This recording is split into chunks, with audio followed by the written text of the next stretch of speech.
ওকে, Rocky ভাইয়ের জন্মদিন আজকে, অর্থাৎ ইয়াসের কিন্তু জন্মদিন। আর সেই উপলক্ষে তাদের টক্সিক যে মুভিটি সেটা থেকে কিন্তু একটি ভিডিও ড্রপ করা হয়েছে তার জন্মদিন উপলক্ষে। তো এটার নাম দিয়েছে তারা বার্থডে পিক। তো চলো বার্থডে পিক দেখি যে বার্থডে পিকটাকে কি পাওয়া যায় ভিডিওর ভিতরে। 1 মিনিটের একটি ভিডিও ড্রপ করেছে। তো চলো ভিডিওটি দেখি, এরপর এটা নিয়ে বিস্তারিত কথা বলা যাবে যে বার্থডে পিকটা কি। Let's go.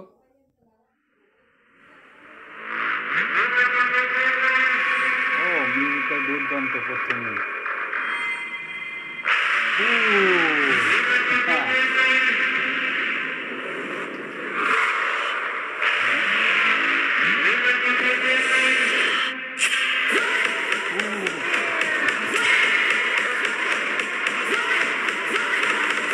Macho Man.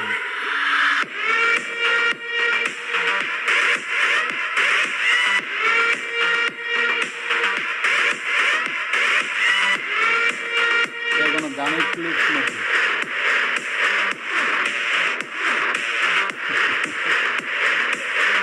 কি করছে রবি ভাই, কি করছে? মেয়েরকে শরবত ঢালতেছে।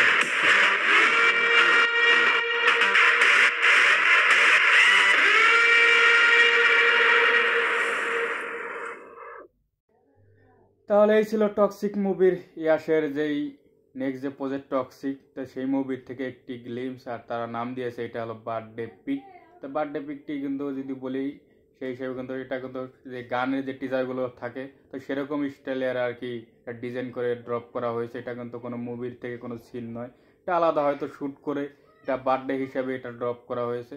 তো এরপরে এটা ইয়াসের যে লুক এবং কি তার যে অ্যাটিটিউড, তার যে সিগারেট ধরনের স্টাইল, সেগুলো কিন্তু দুর্দান্ত। এবং কি ইয়াসের যে লুকটি বড় বড় দাড়ি গোপ, তো সেই হিসাবে কিন্তু যে মাথায় ক্যাপ এবং কি এটা কেজিএফ থেকে স্টাইলিশগুলো কিন্তু মানে তার কাছাকাছি কিন্তু একটু অন্যরকম, সেই কারণে কিন্তু একটু বেশি দুর্দান্ত লাগতেছে।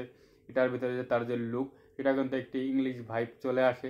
মানে ইংলিশে আমরা অনেকে মুভিগুলোতে দেখে থাকি যে এরকম স্টাইলের গ্যাংস্টারগুলো থাকে, তো সেরকম স্টাইলের আর কি।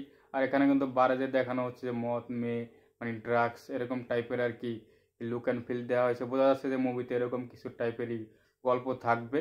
ওভারঅল যদি আমি গ্লিমসটাকে কথা বলি, সেটা কিন্তু ভালো লেগেছে এই শুধুমাত্র ইয়াসের লুকের জন্য, কারণ এটার ভিতরে সেরকম কিছু দেখানো হয়নি যেটা নিয়ে আলাদা কোনো কথা বলবো। তো ওভারঅল যে লুকটি সেটা কিন্তু ইয়াসের দুর্দান্ত, এবং ইয়াসের যে মাচো ম্যানের যে লুক সেটাও দুর্দান্ত, তার অ্যাটিটিউড। তো যাই হোক, ওভারঅল টিজারটি ভালো লেগেছে। তোমাদের কাছে কীরকম লেগেছে এটা জানাতে পারো। বার্থডে পিক এটা অবশ্যই জানাতে পারো। আর দেখা হবে নেক্সট ভিডিওতে। বাই।